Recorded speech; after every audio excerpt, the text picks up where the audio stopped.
Today, we bring you an exclusive interview with the Acting Managing Director and Chief Executive Officer of the Benin Electricity Distribution Company, Mr. Jonathan Osuakwime Lawani. A proud son of Edo State from Etsako Central, Mr. Lawani began his educational journey at Aochi Polytechnic before proceeding to the University of Benin and later City University London in pursuit of deeper knowledge and passion for the Nigerian power sector. Thank you so much. It's my pleasure to meet with the entire crew and also to my viewers. My name is Jonathan Osuakwime Lawani. I'm a native of Edo State, born in Fuga, Etsako Central Local Government. I also grew up here in Edo State, starting my primary education and secondary education both in Fuga. I attended Fuga's Miss Secondary School, and I always want to mention that because that was a very great school to attend at the time, and I hope that that glory still remains with it. I then proceeded and had a small stay at Aochi Polytechnic where I studied mechanical engineering. But the quest for knowledge and education inspired me to take a direct entry course into University of Benin, where I completed my bachelor degree in electrical electronics engineering. Over the years, he has built remarkable experience working across different sectors, both in Nigeria and in the United Kingdom. I didn't stop there because I have a strong passion for education, for learning, for knowledge. After my service year at the Nigeria NAMPIMS, that is Nigeria Investment arm of the NNPC in Lagos, I then proceeded on another further study for a second degree in power systems and energy management at City University in London. This is because of my passion for the things that were happening in the industry, electricity industry. I had this dream to be a great contributor to the solution to the problems of electricity in Nigeria, because everybody knows what we are going through. While other nations are enjoying steady power supply, 24 hours power supply, Nigeria, we are still faced with the challenges of electricity. And I believe that one of the major problems is the adequate skills, the knowledge of the human resources to effectively and efficiently manage the industry so that the people and the nation can benefit from the benefit of having a reliable electricity supply. So I offered myself, like Jesus would say, to study power systems and energy management, a specialized course in the electrical electronics world, where I specialize in power systems. And I returned to Nigeria in 2012.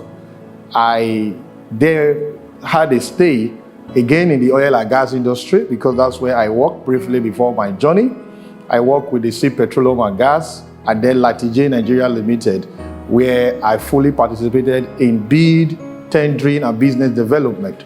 But I never stopped there, and I must say that while these were happening, I keep writing applications to the power industry. I recall very well that I took myself, I went to Eko Marina, where I asked for the HR department, and I was asked to visit that department. I met a lady whom later became my friend later in life, because I told her that this is my passion. I want to work in the electricity industry.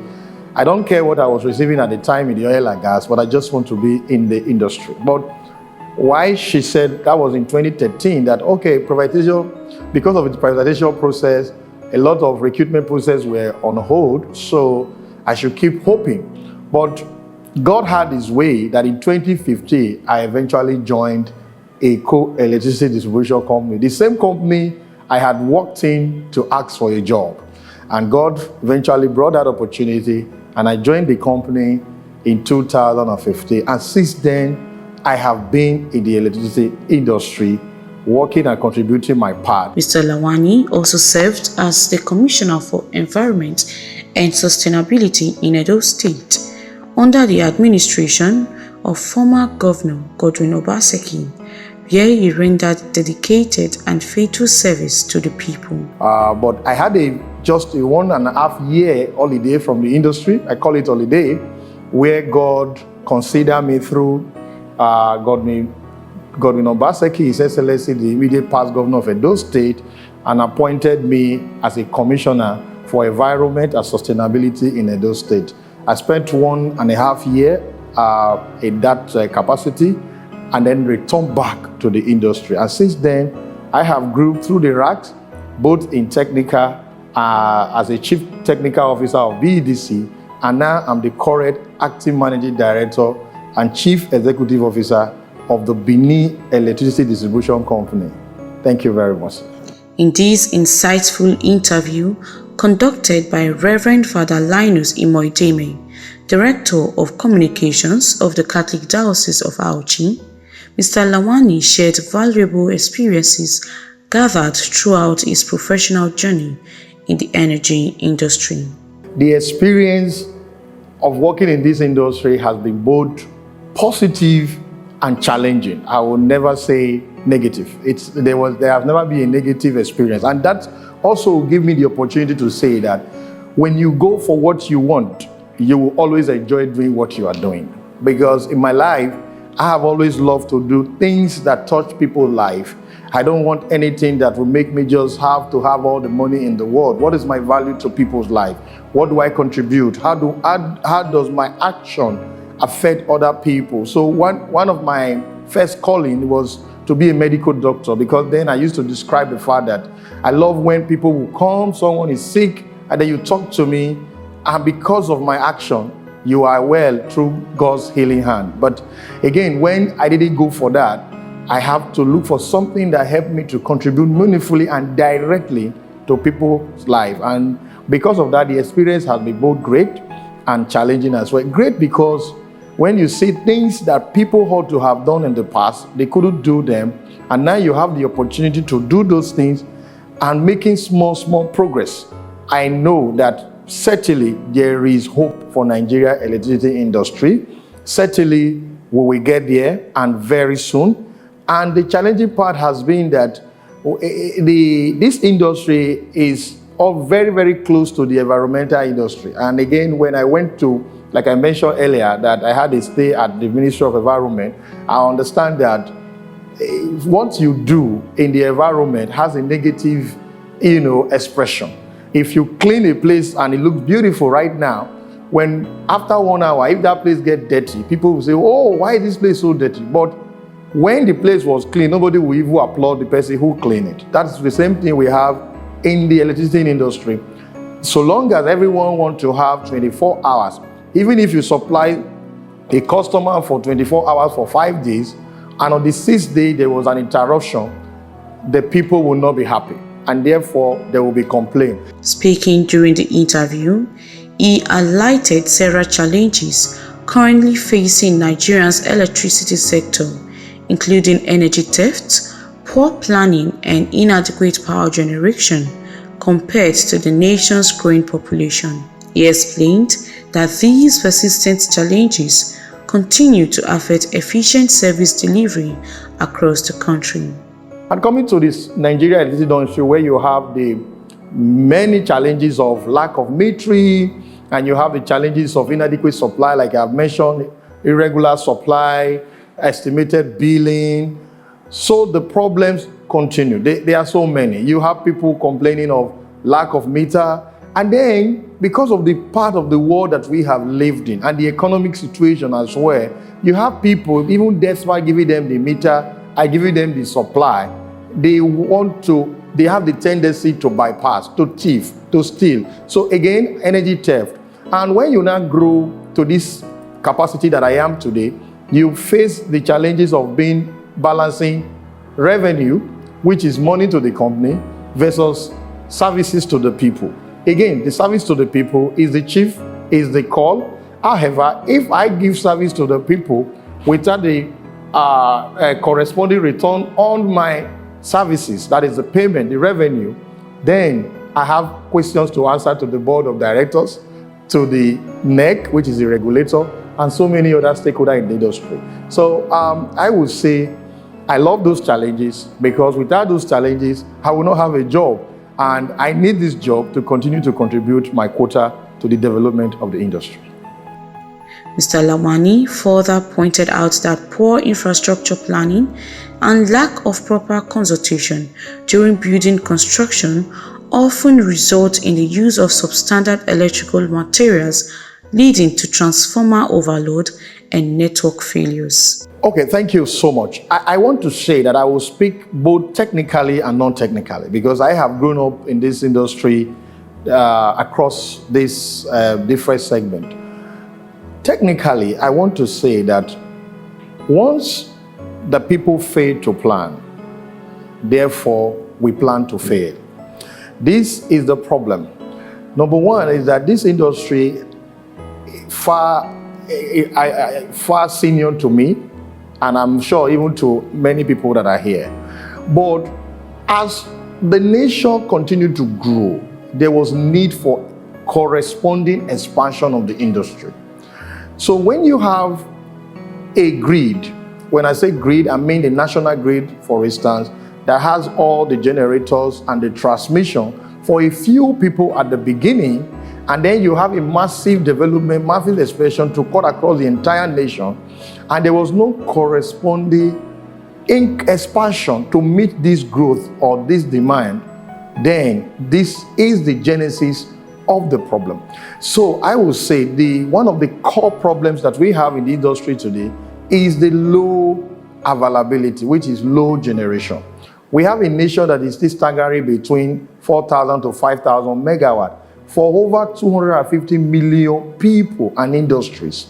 So this cannot really meet anything. It cannot meet, if I put the math together, it cannot do anything. So I don't want to call that nations that we're doing over 50,000 megawatt, 60,000, but here in Nigeria, despite even having over 12 to 15,000 megawatt installed capacity, but what we are able to generate is around 4,000, 4,500 and 5,000 megawatt to service the people. And if I want to go further, if from this 4,000 for 5,000, we still have to service some part of the West Africa pool. So what come to Nigeria become extremely low to meet the demand of the people. This is one aspect of the major challenges. He also stressed that political considerations have, over time, affected proper engineering planning and weakened critical energy structures that should ordinarily serve communities effectively. Currently, the problem is not even the low generation alone, the generation, but even the source to generate the electricity has become a problem.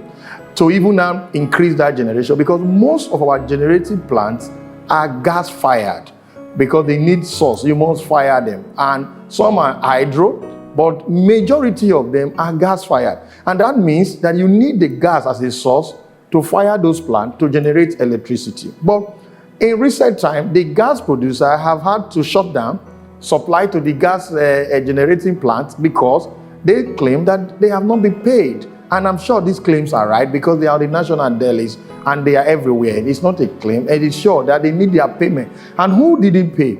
We, the discos. Because discos are the people who are the end of the value chain, known as the electricity supply chain. And we at the end are not the people that are not paying. So therefore, it is the customer.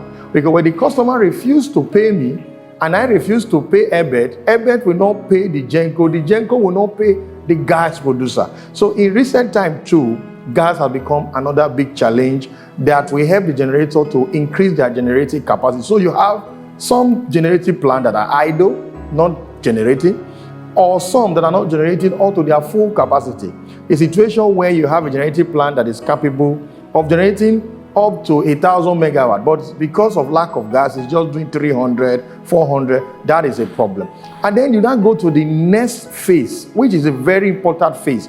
Even if you generate, you must transport this energy from the generating plant out to the discos. And that aspect of it has to do with what is called the transmission system, which is handled by the Transmission Company of Nigeria.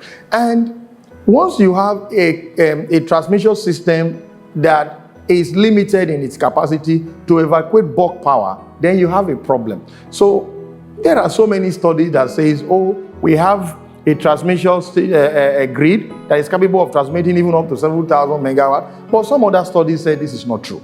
I have not worked in the transmission section, but I do know that we have challenges. There is a bottleneck in evacuating even the installed capacity out of the grid.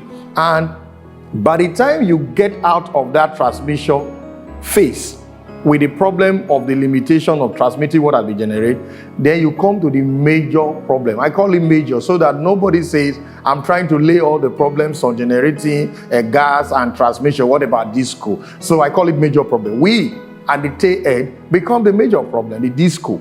We have to take it over. From the network we operate, technically, the network is old, unmaintained, dilapidated, overloaded, whichever word that is appropriate to use. I am in it. I have been the chief technical officer here at BEDC. I have been the head of project at the Codisco. I understand these limitations.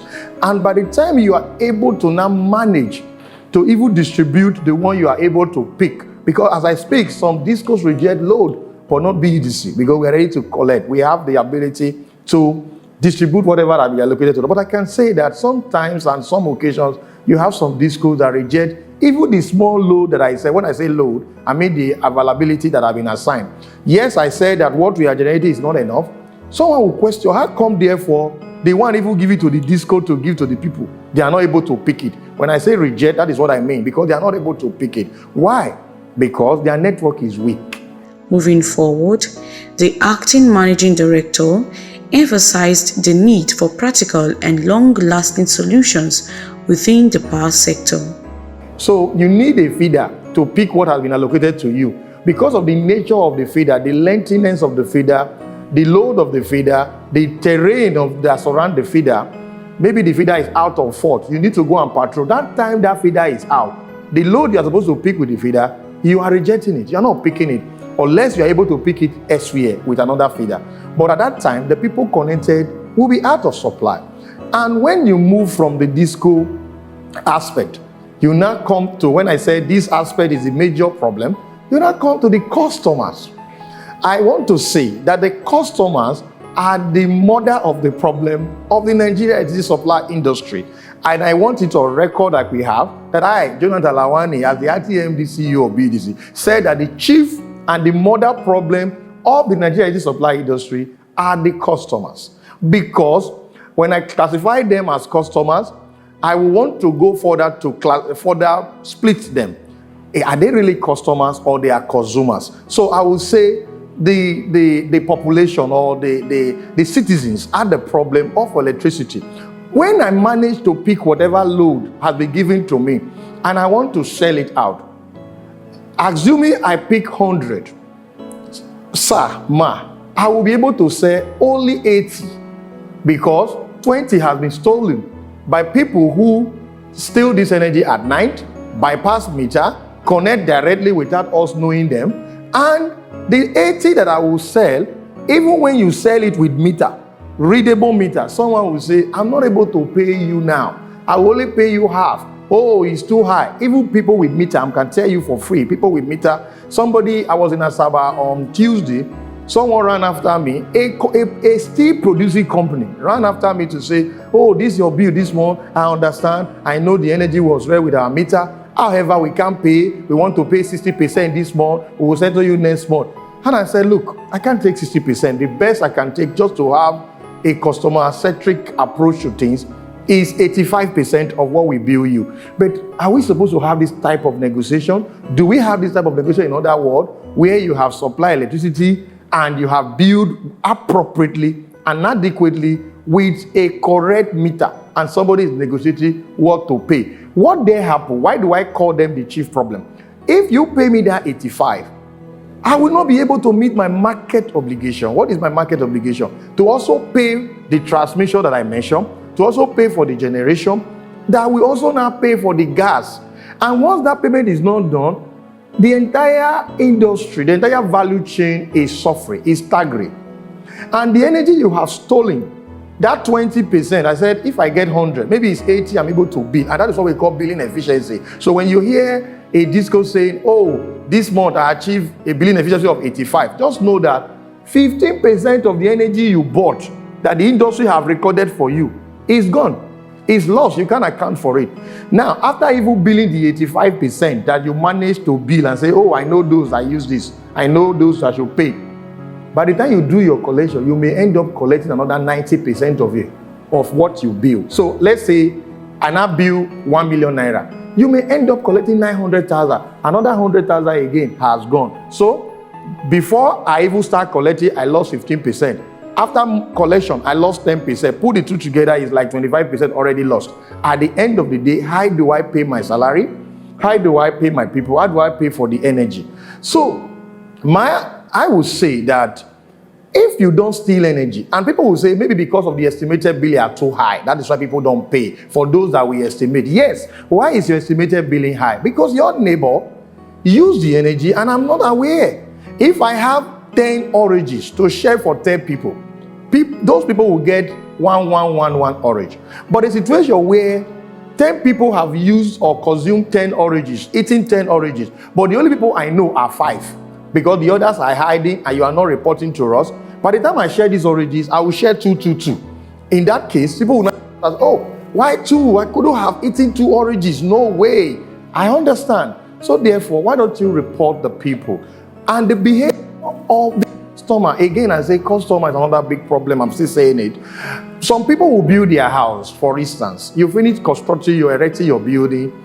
You can't even come to the disco, that is the service provider, like BDC or any other discos in Nigeria, to say, look, I have finished erecting my building. I need my house to be serviced, so that they can tell you the standard of materials that you require and all that you need to do, including even providing meter if available, or use any of the other alternatives that will be provided, like a map, to get a meter. But what happened?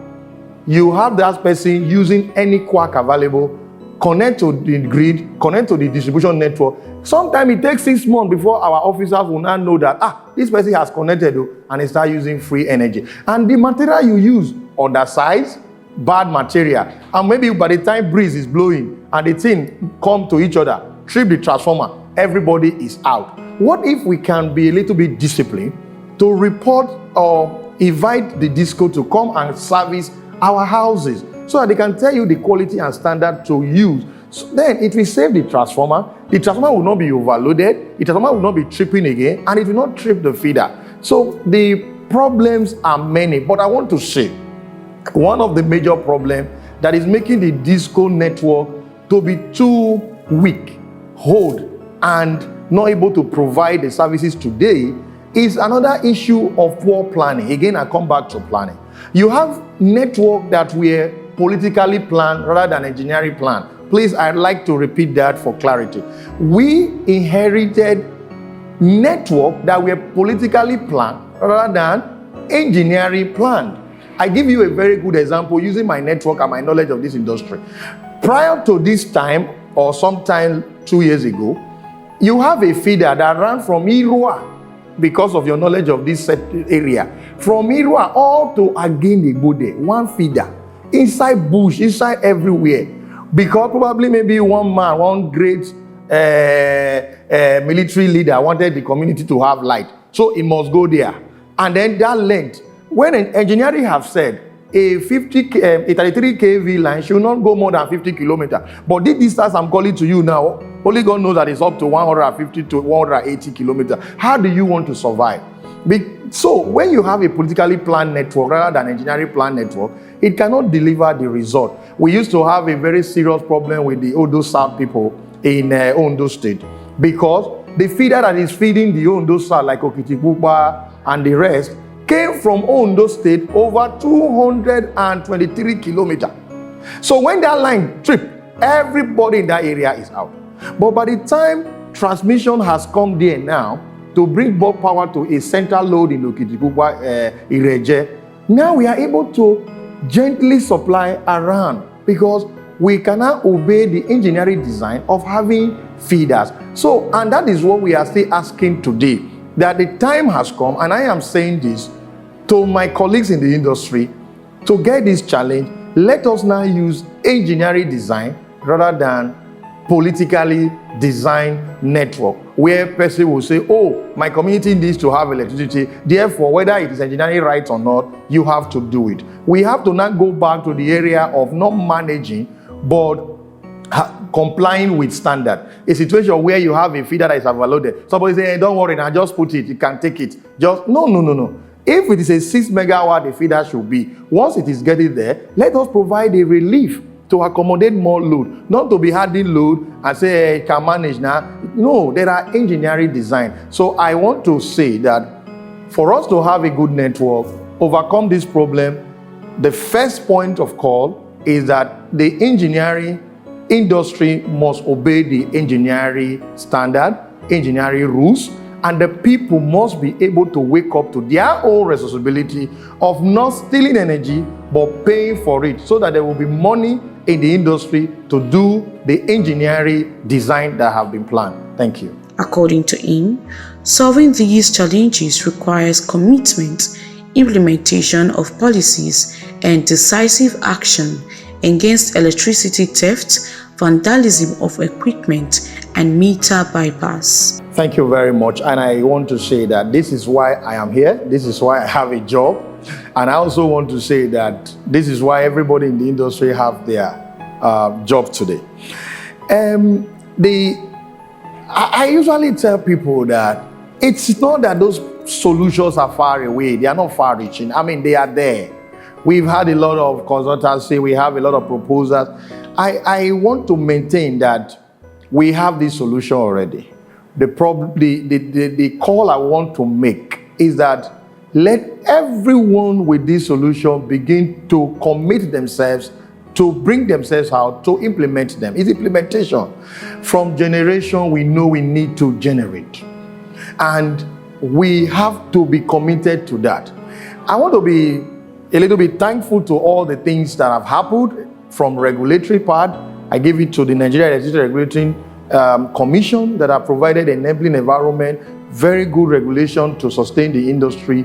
Also to the Electricity Act that has come to be, allowing states to become participating in the regulatory environment, having the state electricity markets. However, there must be a coordination of activities. And if I want to start the solution from my end, again, somebody will say, why are you so interested in the customer? Yes. So I will start the solution from what I will call the bottom to the top. Solution number one, the people should desist. Despite all the temptation, I know it is very tempting. Desist from stealing energy. Resist that temptation of stealing energy. Tell yourself, as a Christian man, as a Christian woman, as a Muslim man, whatever religions that you are in and whatever faith that you have, that stealing is wrong. And when you steal a national asset, then it will become a higher sin, because you are no longer stealing one person's goods, you are stealing the entire national asset. And that includes vandalizing our equipment, which I didn't mention during the challenges. One of another biggest challenges we have is frequent vandalization of our equipment. You see people, just because they know how these equipment are expensive, they just go to our station and steal the cable. By the time you steal a cable or you steal a wire that I'm using or conductor, how do I power the place? So the community too should also wake up to say that this asset by BEDC asset is for us, for our own good. We provide some level of protection. So one will argue that why is it community that will protect asset for BEDC? You can agree that BEDC cannot protect their asset across 4 states. So the community must take serious responsibility to protect vandalism of our asset. Because if I spend money in putting asset in place to use for your own good, and tomorrow you said it has been vandalized, come and spend another money to repair, I'm thinking of going forward, you're dragging me backward, and it's really not good for our business. And that is why sometimes you say that BEDC is reluctant or BEDC is not responsive to come and do correction of what has been damaged. So people should desist from stealing network equipment, and then also, and very importantly, do not steal energy. Pay for your energy. I'm happy that metering is all going right now. So people argue that, oh, Why will I pay for estimated bill? So you bring any high bill for me to pay? I understand. So bringing meters now. Cooperate with us. It will be shocking to hear that while people are crying for meters, others are resisting these same meters to the extent that even day before yesterday, today is, Thursday. On Tuesday, I got a report via WhatsApp of a video of a woman that dragged one of our meter installer from the pole. Why? That she doesn't want a meter. It's shocking. It's the truth. We have to wrestle. I have to a service of 6 policemen to accompany my installers in GRUA to change old and obsolete meter that are no longer working. So I appeal to the people too to also allow a smooth metering process so that you can pay for what you use. And if I bring you meter, please avoid the temptation of tampering with the meter. You have your meter that is not recording what you use, like the telephone. If your credit is finished on your phone, you recharge. The same goes with our meter. Once you do that, you are not stealing our energy. You pay for your bill. I want to assure you, when I'm speaking for the entire industry, starting from you, every customer all over Nigeria, to the disco, and I believe, because I belong to the umbrella of the disco will use this money to pay for the market, and then also have some money to do the maintenance that will keep the network going, to do new investment that will expand the network, so that we can now have more good, reliable network to provide good services to you. And when that money we are able to pay for the market, trust company will also have money to maintain their network and also expand the network. And so goes to the generators. By the time the generating company get their own money and they are able to maintain their plant, they will want to do more business. And to do more business, they will increase their generating capacity so that the national grid can increase. So you see that this is why I choose to start from the bottom of the problem to the top of the problem. Say everybody will say, hey, give more energy, generator energy. Who is an investor who wants to generate and not be paid? It takes a lot to generate ordinary 1 megawatt, a lot of billion naira to generate 1 megawatt. So will you, as a businessman, take your money and generate, and at the end of the month, people say, oh, don't worry, we didn't collect money. How will you survive as a business? So it's also, when you steal energy in your house, when you vandalize equipment in your house or near your community, you are affecting somebody's business somewhere, including BEDC, including Transmission Company of Nigeria, the generating company who are owned by your brothers and sisters somehow, somewhere, and also the gas producer who are also our brothers and sisters that have invested money into producing gas. So therefore, Biko, look at the face of God. Stop stealing energy, and everybody will be up and doing once the money comes to do projects that will improve the industry. Thank you. During the discussion, Reverend Father Linus Imodime also asked about the security measures being put in place to protect staff working in remote communities and rural areas. Responding to the question, Mr. Lawani explained that insecurity remains one of the major concerns faced by electricity workers, especially threats from some consumers and difficult operational environments. However, he assured the public that the company continues to collaborate with security agencies while also building stronger partnerships with community leaders to ensure safety, peace, and better service delivery. Thank you very much. When we talk about security in Nigeria, I will want to be a little bit conscious because I'm not in a security agency. But I believe that those charged with this responsibility are doing their bit and their best to protect lives and properties, including what we said in our equipment. However, the security threat to every Nigeria also affects the workers of the disco. And apart from affecting the workers of the disco, we now have another safe threat. I don't know how to put that English together. I don't know whether there is a threat that can never be safe. However, but we need to use these two words at this point. So we are all fighting a common enemy in terms of kidnappers, in terms of bandits. These are our common enemies for those that are genuinely doing their business every day, even though cement, those that are transporting on the road, we have this common enemy. However, despite having this common enemy, those of us working in the power industry, especially our field officers, are now faced with another threat. The threat of the same customers that you are serving. When people, like I mentioned just 2 days ago, a woman, and I look at myself, I said, how is the husband coping with this type of lady at home? If you had the guts and the mind to be able to draw a ladder that somebody is arguing up there, and if this person falls from height without support the way he was supported, that is death. So were you ready to kill? A mind to kill just because the person wants to install meter?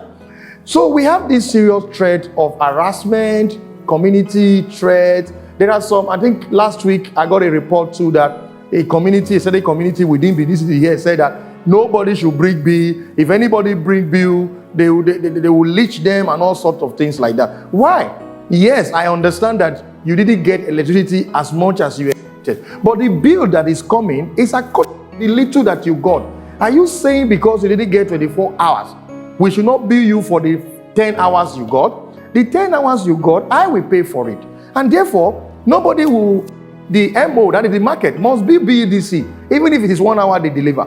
So the people must come and deliver their bill. But instead of allowing the people to work safely, to collect their bill, and if you have any complaint around this bill, report to the office, write your letter of complaint, and use every other medium of communication with BEDC, they will resort to harassment, beating. You see, sometimes you see blood flowing on our staff's body and all things like that. So I am saying that we are seriously faced by this type of threats daily, to the extent that our people sometimes are afraid to go out to do the job. And that also affects you, because once they are afraid to come and collect the revenue that they have built, we will not have the money. And if we don't have the money, we will not be able to repair your transformer, we will not be able to repair your feeders, and we will not be able to pay the market as well.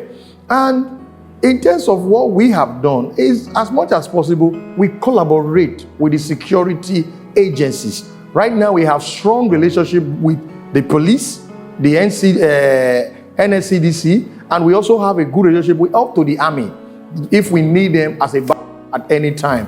Even BDC has about 102 army officers with us as part of what that we pay monthly. And I do tell people that if not because of this security threat, why should I be paying police monthly? So we have this threat, and we have done so much to partner with the security agencies, and they have been doing their best. However, we have gone a step further, because we know they are working in communities. We have gone a step further by visiting the leaders of the community, the chiefs, or the obas, as the case may be, or a Dioweye, as the name may imply in some clients. We have partnered with them to say, look, these are our people. We need you to provide an enabling environment for them to work and to ensure that they are safe. We also give a safety tip training to our staff before they go out. That is why we have a department known as Health, Safety and Environment Department. They will give that safety tip on how to watch and how to see what they do before they go out. We believe that safety is key, and safety belongs to everybody, and safety is personal. However, we have an item that says that we will ensure safety for ourselves, for our job, for our community, for BDC, and ultimately for the nation. Because if one person is safe, then the nation is safe. But once one person is not safe, the nation itself is not safe. Thank you.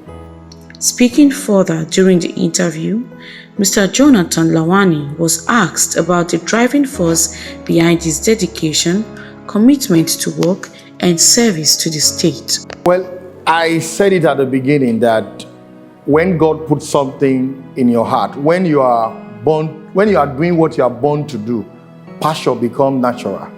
When I was growing up, as I'm still growing anyway, I have that calling to be part of where I provide solution to the people.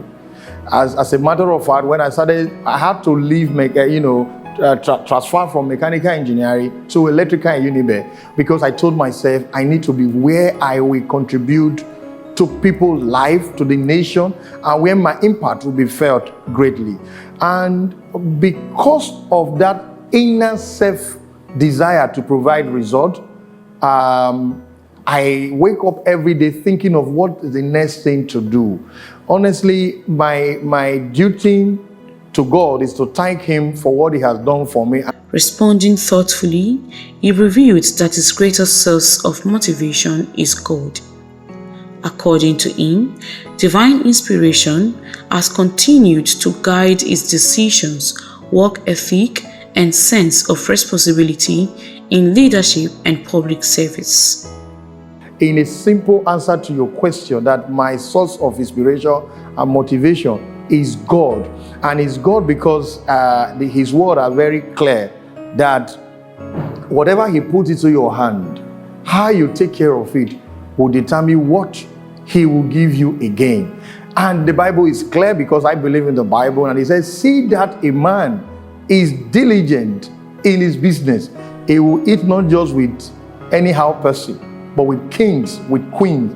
So again, I have seen that in my life, and it has always kept me going, pushing me to do higher. Because if I was in Lagos doing my little best at a code disco as a head of project, and the whole of Edo State with the so much population, better people who have higher knowledge, better qualified, I was called to come and provide my service to Edo State as Honorable Commissioner for Environment and Sustainability, and also had the privilege to even serve in 2 ministries. I was moved to special duties as well. I think that alone has reminded me of the fact that if you commit yourself in doing your best, you will get more opportunities to do higher. He also encouraged Nigerians, especially young people and professionals, to make God their source of inspiration in every area of life. And I say that people should get their motivation and inspiration from God. And to do that, it is easy. How do I do it? I just want to make sure that I put smile in people's faces. I make life easier for people or better for them. Because I know in Catholic Church, we are told that when you want to serve God, you don't need to seek Him in faraway places. He said He's near, at home, on the road, in the remote and dirty villages. He said these are the altars where you offer love, and I am there with you. So whenever I hear Up Nepa that bring the light, I'm so excited that, okay, I am doing my best. But again, it makes me sad when I see that people are in darkness. So I just want to be part of that great commission, the first assignment that God Himself did when He said, let there be light. I will be so happy to join God in this assignment to let there be light in Nigeria. Thank you. In another critical moment of the discussion, Reverend Father Linus Imoideme raised concerns concerning the issue of electricity meters. The Reverend Father questioned why some electricity consumers are allegedly being charged for meters despite claims that meters are meant to be provided free of charge, particularly in communities such as Fuga. Thank you. I have tried so much today not to be myself, because I believe my colleague knows that before I finish a sentence, I always want to do a provide from my language, irrespective of the country, you know. The problem that we are facing in this part of our business, disco, they are, in fact, end-to-end problem, because they are cyclic. They keep repeating itself. So I don't want to use my my language that says that eneki ezimele nibodo. Yes, you know, those that are searching, you know, for the course will not allow me to even know the direction to follow, because they have created so many paths in the bush that you don't even know which one is the direction. So that's the problem we have today. Now, let's go back to your question. There are different metering schemes that we are doing today. They are different ones. There is a scheme known as MAP, Meter Asset Provider. M for meter, A for asset, and P for provider. This type of metering scheme is not free. Responding to the concern, the acting managing director clarified the company's position and addressed the reality surrounding metering processes, while emphasizing the need for transparency and proper engagement between electricity providers and consumers. You go to our website. This is how I will differentiate it. You must go to our website to apply. When you apply, our website will automatically generate where you should pay your money. So listen, if you listen carefully, I didn't say you will meet our officer. Our officer will not ask you to pay money. No. Oh, because I say meter asset provider, you pay money. Oh, maybe that person that is asking you for money wanted to use a meter asset provider. That is not it. Meter asset provider, go to our website, BEDC website, and you will see how to apply for meter. And the process will be seamless. You will get alert on your phone. You will get email on how to pay. And you pay. And once you pay, meter will be delivered to you. That is one. The second metering scheme we are doing is the one that is called DISREP. DISREP is a partnership or collaboration between the federal government, the World Bank, and the DISCOs, all the DISCOs in Nigeria. Now, this meter, the federal government, through the World Bank, the World Bank, through the federal government, is providing a soft loan to the DISCO to purchase bulk meters and supply to the people. Because the DISCO purchased this meter with a loan that is provided by World Bank through the federal government intervention, the meters are free at no cost to anybody. We, the DISCOs, are distributing this meter free, including the one that were distributed in Fuga. So the demand for money by any to install this meter are illegal, condemnable, and unknown. And I will not deny the fact I heard this. And I said, look, why, if you can even demand money from any other location, the fact that you are doing this in my own community, what if you were asking my father for money unknowing to you? So it tells you how this nation, we need to also go back to the church. Because I'm also thinking that as I was speaking today about energy theft, I want to add that the church, the mosque, need to again go back to the things we were taught at the beginning, where you were taught how to be humble, humility, how to be kind, how to be truthful, things like that are a little bit, I would say, fading out, but in a way dying out of the church. Today, all you hear is more like a motivational speaker. You will do well, you will grow well, you will make it, it is well with you. These things are not killing the people we are known for. Because when I hear people say they kidnap people, I say yes, because you are preaching prosperity without teaching the person what to do to become prosper. And then he does anything and he's prospering. Sorry, I have added a little. Back to the question. The people demanding for money are heartless. You know that the giving to you is free of any. You get there. The one that hurt me so much that I said I lock somebody up. Let me tell you, we've caught anyone that is reported. This is phase one. I'll talk about phase two. Phase one is that there are some people who are able to report those people to us.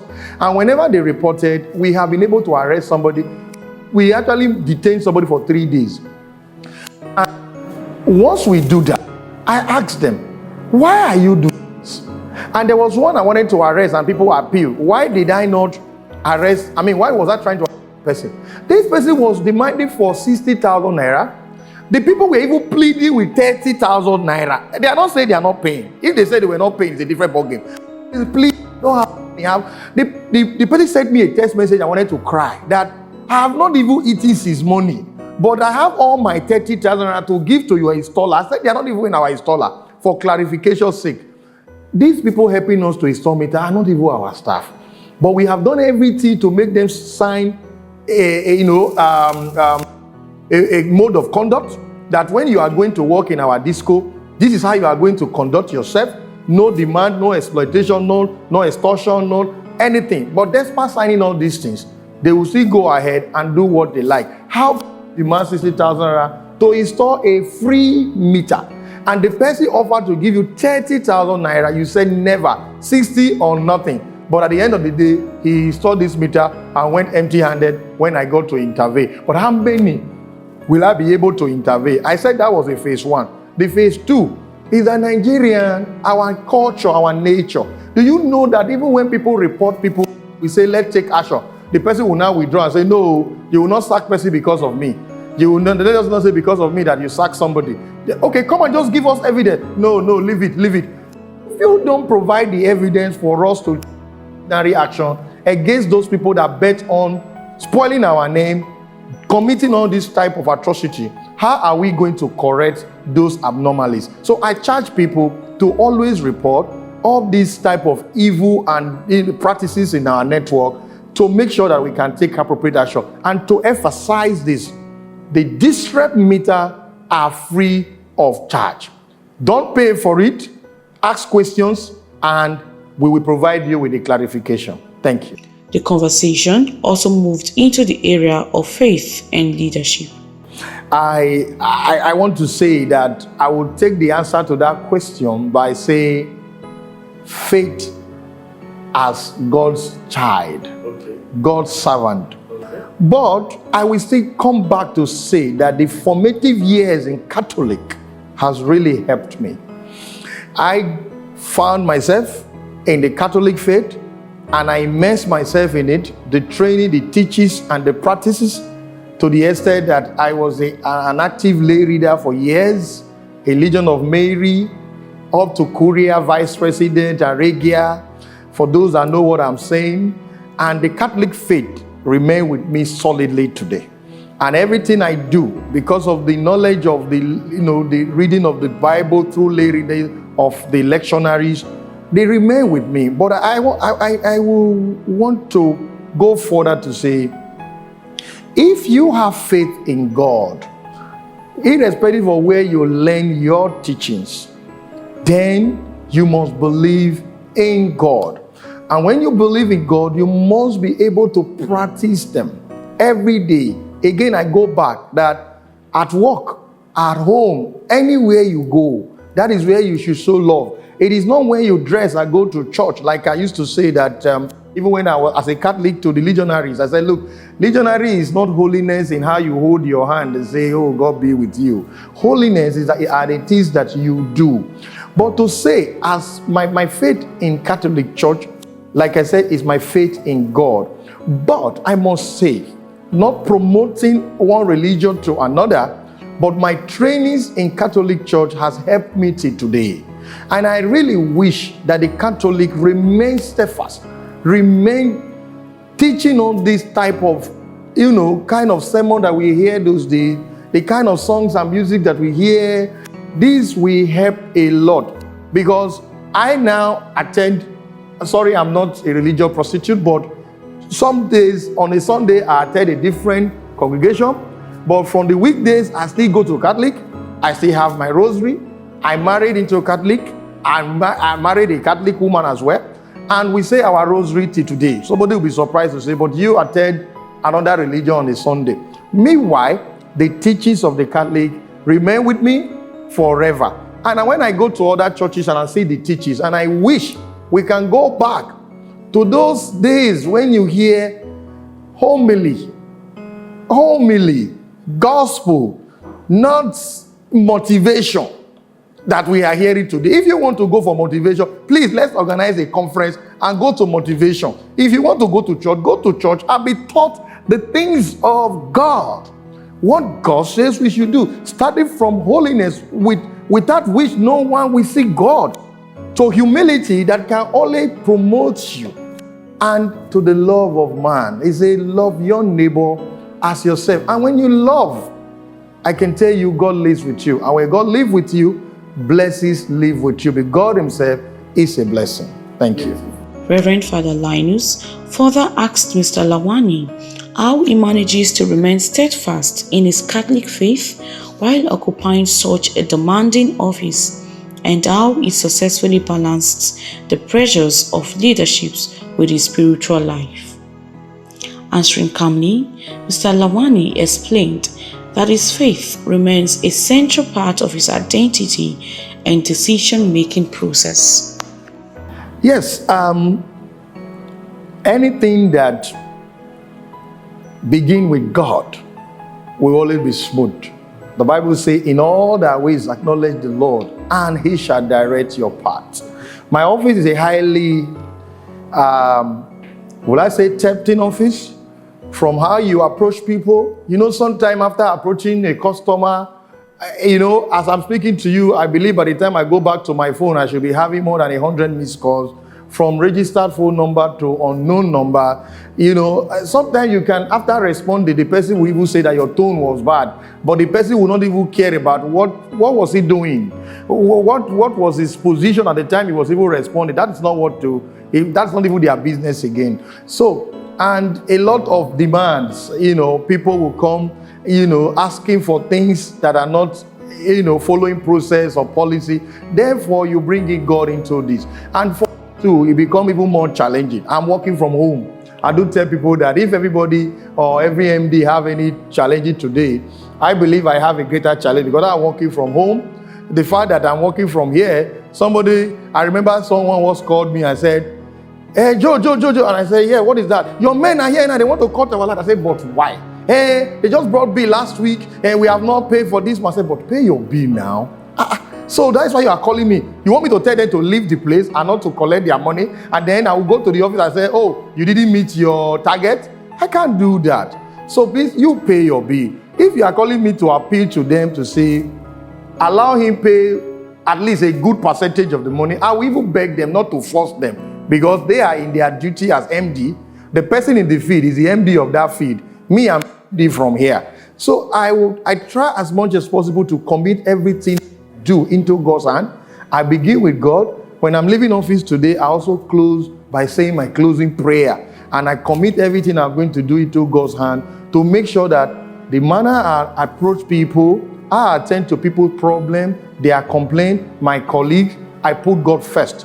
And that is the only way you can even have a good and headable team. Because because God has blessed you, you are talking from the AC, you don't consider the man at the field, then you don't have a team. He noted that maintaining prayer, humility, discipline, and trust in God has helped him navigate the responsibilities and challenges attached to his position. But when the team know, because of your love and humility, that you see them as yourself, you see them as a colleague. Sometimes I tell my people in the field, "Don't call me MD, call me my name. Let's talk. They feel free. That freedom. They say it like, now so MD they be, this MD self." It makes them have that passion to do the job, and that's really, really be working. I thank God for the progress we have made since I came on board. I give him all the glory, and I'm also praying that he continue to be with us. The acting managing director also stressed that faith and leadership should not be separated, especially in a society that desires honesty, accountability, and service-driven leadership. Thank you so much. And to say that I have a draft letter that I have prepared to be dispatched to, the church and even the mosque. This letter is to seek, the help of the Christian faith and the help of even the Muslim faith in tackling the issue of energy theft and bypassing. Because I believe, and I did it, I went to church as a commissioner for environment where I preached, I talked to the people on cleanliness that is next to godliness. The fact that you live in an environment, if you keep your own environment clean and I clean my own, then the environment is clean. But because you think that government should come and do this, even the one that government cannot even do, then you have a dirty environment. As the interview progressed, he was further asked to suggest ways the church can contribute meaningfully towards promoting good governance in society. In his response, Mr. Lawani charged the church to rise to its responsibility of nation building by continually promoting humility, integrity, discipline, truth, and moral values among citizens and leaders alike. The same thing goes to the church. If the church can begin to preach how not to steal, because the Bible says that it's only devil that have come to steal and to destroy. And the Bible says that those that lie and steal belong to the devil. Let the church begin to remind those that believe in God that irrespective of how you dance well, dress well, motivate yourself and shout hallelujah, and you are still stealing, whether from your direct neighbor or from the national asset in terms of electricity, you are far from God. That is the truth. I am not the one that is saying it. I have said what the Bible says. And then the church begin to teach people that unless the Lord bless you, and unless the Lord build a house, those that build but in vain. And people begin to know the meaning and interpretation of this, that it does not include that quick riches of Yahoo. The Lord will not bless through Yahoo. Those going to fake prophet and fake ministers to say they pray for them and you pick. I don't know what you pick. You pick somebody's sweat, you pick somebody's money, and then you come to church to do Thanksgiving, and then the so-called pastor say, that is my son. It's my son. I prayed for him. You pray for him for what? To do what? You pray for him. Was he a banker? Was he a doctor? Was he a lawyer? What was he doing when you prayed for him? What did you pray for? I always tell people that it was very easy for God to divide the Red Sea on his own with a command of his word, without asking Moses, what do you have in your hand? But he wants human to understand that you must be a partaker of your own blessing. That is why he asked Moses, what do you have? And he said, a stick. And then he said, strike. So, are you holding legal profession? Are you holding mechanic? Are you holding a medical? Are you holding engineering that God will not bless you? A young boy who is supposed to still be in school or studying whatever he's studying, come into you and say, pray for me. Even bring phone, and you lay hand on the phone and say, you will succeed. And then the man say he has speak. He has born the regular bears. And then you say, I pray for him now. This is how we have destroyed this nation. These things I'm saying are real. He emphasized that the church remains a powerful institution capable of shaping responsible leadership and transforming society through sound teachings and positive influence. So I am charging the church to wake up to the responsibility of building a nation through building humility, holiness, and righteousness. And when anything is right, when we say righteousness, it means whatever you are doing is right in the sight of God, not in the sight of men. And that is what is also guiding my office every day. What I have checked my conscience, and I also think of the things I've learned in the Bible, and I find out what I'm doing will be acceptable to God to the best that I can do. Therefore, I will go ahead and make that decision. That includes if somebody has to be sacked before you committed a crime and it's recommended that you have to be sacked, I have the pen to say approve. But I have seen that yes, this is the right thing to do. I will approve it. However, when you are not taught what are the right and what are the wrong things to do, like the church used to do, people will begin to do the wrong thing and think they are right, when the vision is now how to make money. So when somebody kidnap person and asks for money, and he buy big car and come to church, and it is also blessed. What happened to when we used to bring vehicle home, and our parents said, where did you make this money to buy this vehicle? But now, there is no question. Why are you asking? He has made money, he has made money. The church must wake up to its responsibility, including the Catholic Church. Because I am surprised to see today that we have now evolved and moved into saying, thou shalt not judge physical appearance. Who are you as a man to plait your hair and enter Catholic Church in the past? You cannot enter. I used to be a lay reader. We used to see all these things. You cannot enter. But today, a man will plait hair like a woman and receive Holy Communion. And then you say, I will talk. You cannot say I should not talk. We used to talk. And that is the beginning of how the church became to be, I would say, a decaying church that is gradually decaying. And then they say, hey, when you bring them close, you will say, if you can save so. If you are saved from the one, you are bound to the rule. Even in the evil world, the day they convert you, you start abiding to their principle. If it is black shirt they wear, the day they convert you, you start wearing black. If it is red they wear, you start. So what if we say we have spoken to somebody to get salvation? We still allow him to be in his whole self and say gradually he will be saved. He carry his hair, he carry his dreadlock, he carry his earring, and enter church. You said I should not condemn. Thou shalt not condemn. This is not condemnation.